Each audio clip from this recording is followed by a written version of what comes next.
ნებისმიერ სოციალურ ქსელში: Facebook-ი, Twitter-ი, YouTube-ი, Google+, LinkedIn-ი, რადიო იმედი. პირველი სოციალური რადიო ქსელი. ეს არის დღის არხი. რადიო იმედზე. ნინო მეუნარგიასთან ერთად. ღია ეთერში დღის თემის დაგებრუნდით. დაცული ტერიტორიების სააგენტომ გალფის ქვეყნებში ციფრული კამპანია დაიწყო. სატელეფონო ხაზია თამარ ხახიშვილი, დაცული ტერიტორიების სააგენტოს თავმჯდომარის მოადგილე. მოგესალმებით, ქალბატონო თამარ. მოგესალმებით, მივესალმებით ჩვენს მსმენელს. მადლობა რომ შემოგვიერთდით და როგორც აღნიშნეთ, კამპანია დაიწყო და თუ შეიძლება გვიამბეთ თუ რა სახის კამპანიაზე საუბარი, მიზანია, საინტერესო და ზოგადად რამდენად მნიშვნელოვანია ჩვენი ქვეყნისთვის ეკოტურისტული პოტენციალის პოპულარიზაცია. გისმენთ. ზოგადად უნდა აღინიშნოს, რომ საქართველოს ზოგადად სამოგზაურო ძალიან მნიშვნელოვანი და საინტერესო მიმართულებას წარმოადგენს და განსაკუთრებით საინტერესო მიმართულებას წარმოადგენს სათავგადასავლო ტურიზმი, გამომდინარე იქიდან, რომ ლანდშაფტები იძლევა ძალიან სასიამოვნო ეკოტურიზმის განვითარების საშუალებას. ამ კუთხით, რა თქმა უნდა, დაცული ტერიტორიები არის ის ერთ-ერთი უმნიშვნელოვანესი ტერიტორიები, სადაც მსგავსი ლანდშაფტები და ეკოსისტემები გვხვდება და შესაბამისად საქართველოს ჩამოსულ ვიზიტორთა ძალიან დიდი ნაწილი პროცენტულად სწორედ დაცულ ტერიტორიებზე მოგზაურობას ანიჭებს უპირატესობას. ამ კუთხით გამოვყავდით ქვეყნებს, საიდანაც გაცილებით უფრო დიდი ინტერესი ფიქსირდება და ის სამიზნე ბაზრები, სადაც დაცული ტერიტორიების სააგენტო სტრატეგიულ ხედვას ავითარებს, თუ საიდან უფრო მოხდეს მეტი ნაკადების მოზიდვა.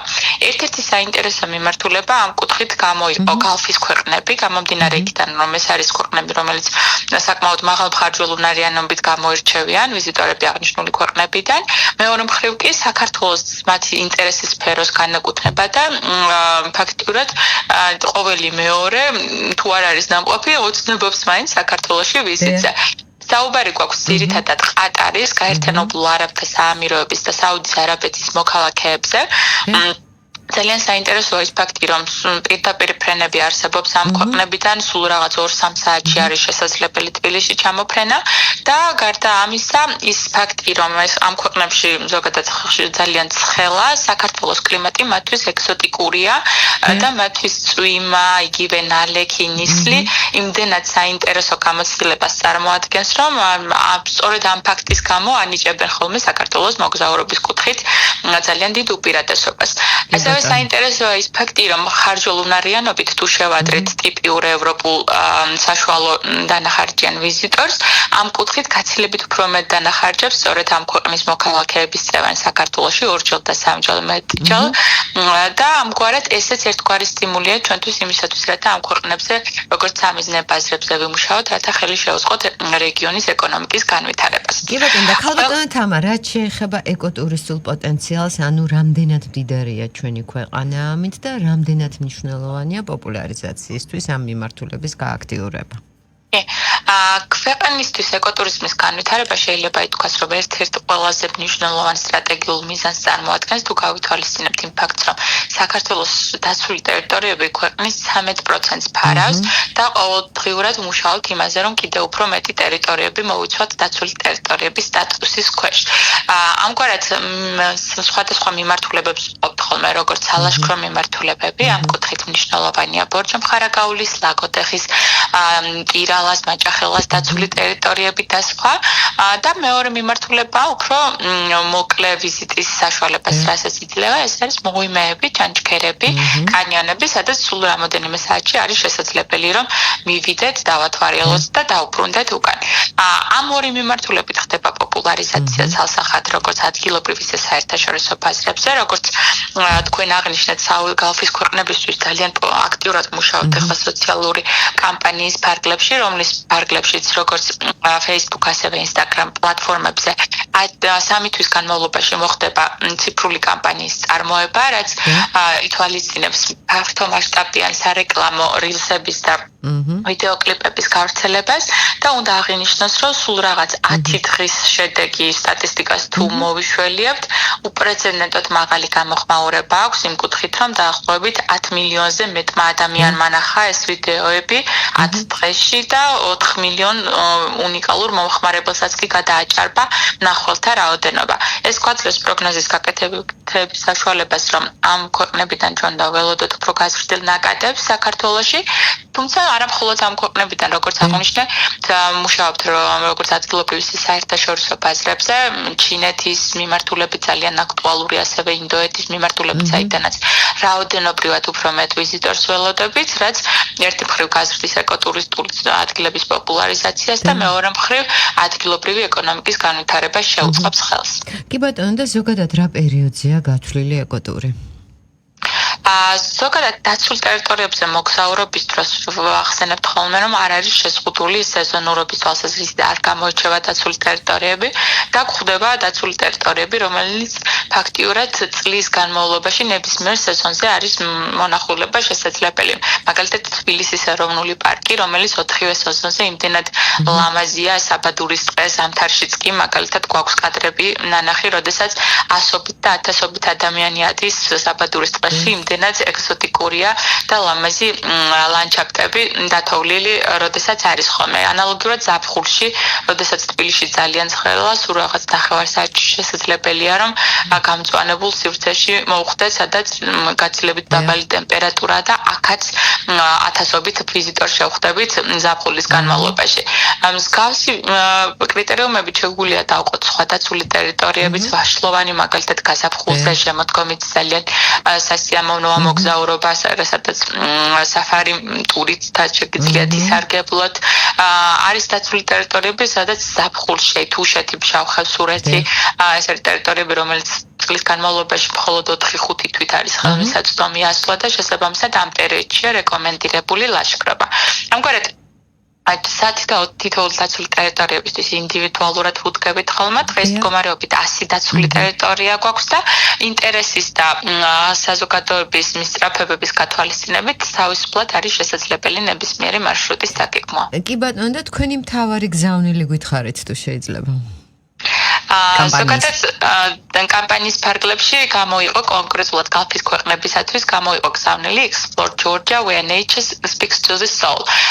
და ეს ემსახურება იმ ფაქტს, რომ ბუნებასთან კავშირი ეს არის საშუალება, რომლითაც ჩვენ სულს ვეხებით და მოგეხსენებათ არაბული ქვეყნის წარმომადგენლებისათვის, მოქალაქეებისათვის სულიერება ძალიან მაღალი ღირებულებების არის, ისინი ძალიან დიდ როლს ანიჭებენ ზოგადად ოჯახურ ღირებულებებს, სიმშვიდეს, სიწყნარეს, სულიერებას და ეს მესიჯი ფაქტიურად შეიძლება ითქვას, რომ არის ზუსტად გამიზნული კონკრეტულად ამ ქვეყნებისათვის, სადაც შეიძლება ითქვას, რომ ძალიან ეფექტურად იმუშავა კიდეც. კი ბატონო, სულ რაღაც 3 საათში უდაბნო და საქართველოში, ხო?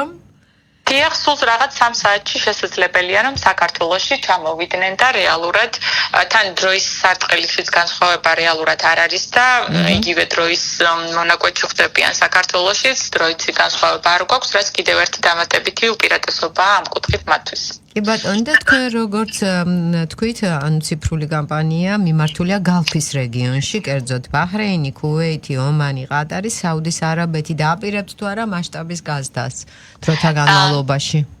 დიახ, კონკრეტულად ეს აქტივობა თქვენ როგორც აღნიშნეთ, გალფის ქვეყნებისთვის კონკრეტულად 3 ქვეყნისთვის იყო საუდის არაბეთი, ყატარი და გაერთიანებული არაბთა ემირატები, თუმცა როგორც აღნიშნეთ, წლის განმავლობაში სხვადასხვა აქტივობებს ვეწევით სხვა ქვეყნებშიც, მაგალითად ჩინეთის ბაზარზე ჩვენ გვაქვს კონკრეტული თანამშრომლობა მარკეტინგულ კომპანიებთან, რომლებიც ჩინეთში ეწევიან საქართველოს ეროვნული პარკების პოპულარიზაციას, მათ შორის შექმნილია სოციალური პლატფორმები, სადაც მუდმივად იდება სხვადასხვა ინფორმაციები ამ კუთხით და შესაბამისად ამ მხრივ მუშაობთ ჩინეთის ბაზარზე. გარდა ამისა, მუშაობთ სხვადასხვა საერთაშორისო გამოფენებში მონაწილეობის კუთხით.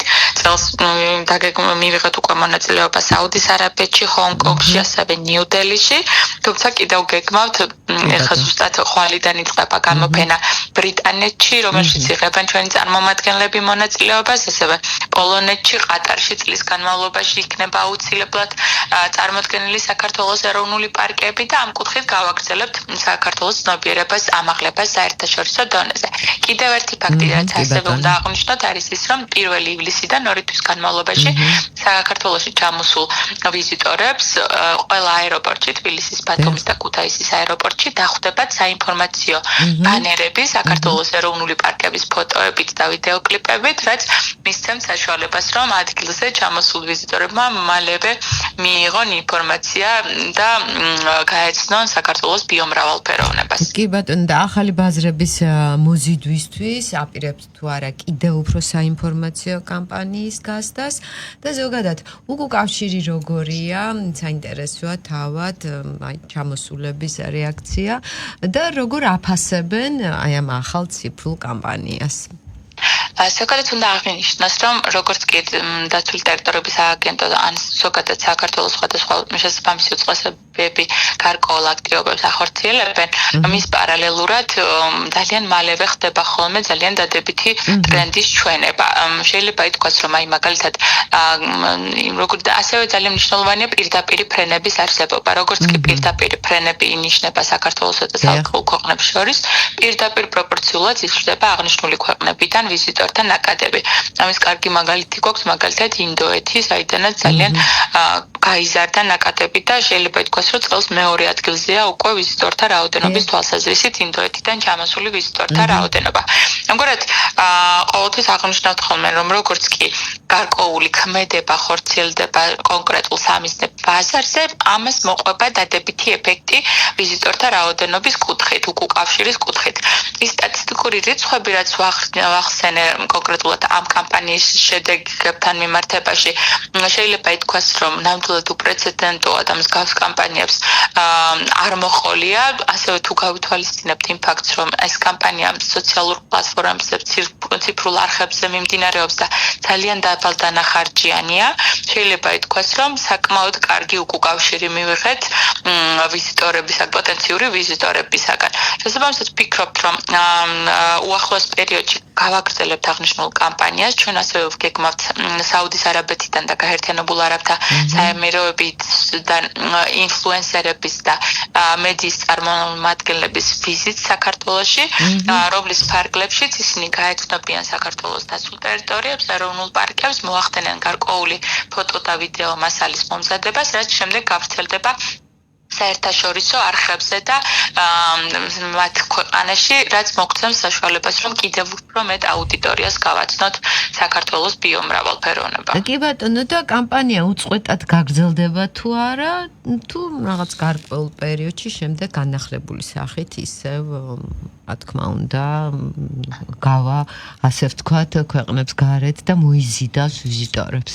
ქვეყნის გარეთ უფრო სწორედ. ეს ციფრული კამპანია, რომელიც მიმდინარე პერიოდში ხორციელდება, 3 თვიან პერიოდს მოიცავს. 3 თვის განმავლობაში აქტიური ტურისტული სეზონის გათვალისწინებით იქნება საუდის არაბეთში, სადაც მიზნობრივი ვიდეო რგოლების და რილსების გავრცელება მოხდება არაბული ტიტრებით, გახმოვანებით, არაბული წარწერებით. დღეს მდგომარეობით სულ რამოდენიმე ვიდეოს გავრცელება მოხდა, ზოგადად საქართველოს ეროვნული პარკების ზოგადი ვიდეოს და ასევე მტირალას ეროვნული პარკის ვიდეოს. მოგეხსენებათ, მტირალას ეროვნული პარკი ძალიან პოპულარულია არაბ ვიზიტორებში, ასევე გასათვალისწინებელია ის ფაქტი, რომ ბათუმთან ძალიან ახლოს არის და ისინი ბათუმს ხშირად სტუმრობენ და ამგვარად შესაბამისად ხშირად ადიან მტირალას ეროვნულ პარკშიც. შემდეგ უგეგმავთ ასევე კოლხეთის ეროვნული პარკის ვთქვათ ჩაშვებასაც ამ სარეკლამო ციფრულ კამპანიაში, რა გამომდინარე იქიდან, რომ ესეც წყლის რესურსები, პალიასტომის ტბა ასევე ძალიან მიმზიდველია მსგავსი ქვეყნებისათვის.